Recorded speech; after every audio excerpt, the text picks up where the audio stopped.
Hello, আসসালামু আলাইকুম। আমার গরুর আজকে খুরা রোগের টিকা দেওয়ার জন্য ডাক্তার এসেছে। ভ্যাকসিনটা একটু দেখাই মামা। ভ্যাকসিন করব, সেটাই আর কি মনে হলো যে সবার সাথে শেয়ার করি। এই যে খুরা ভ্যাকসিন, এটা মা সরো সরো সরো। প্রতি বছরই আমি গত 2 বছর ধরে আমার ফার্ম করছি। 2 বছরে প্রতি বছরই দিচ্ছি, এবারও তাই দিলাম।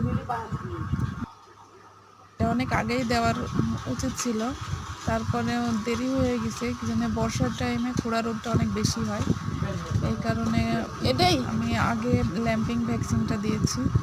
আর এখন খুরা রোগেরটা এই জন্য ডাক্তার এসেছে। আমি মূলত ইনাক দিয়েই প্রত্যেকটা চিকিৎসাই করাই, সব এখন অবধি 2 বছর ধরে ওনাক দিয়েই করাচ্ছি।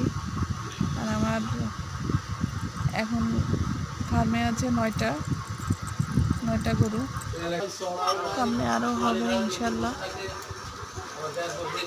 আমি প্রত্যেকটা গরুকেই ল্যাম্পিং ভ্যাকসিন করিয়েছি, পাশাপাশি এখন খুরা রোগের টিকাটা দিয়ে দিচ্ছি। এটা দিলে নিশ্চিন্তে থাকা যায় আর কি। এটা আসলে প্রত্যেকটা গরু খামারিকেই ভ্যাকসিনগুলো করানো উচিত, খামারির উচিত আর কি। তাহলে অসুখ বিসুখ থেকে রক্ষা পাওয়া যায়।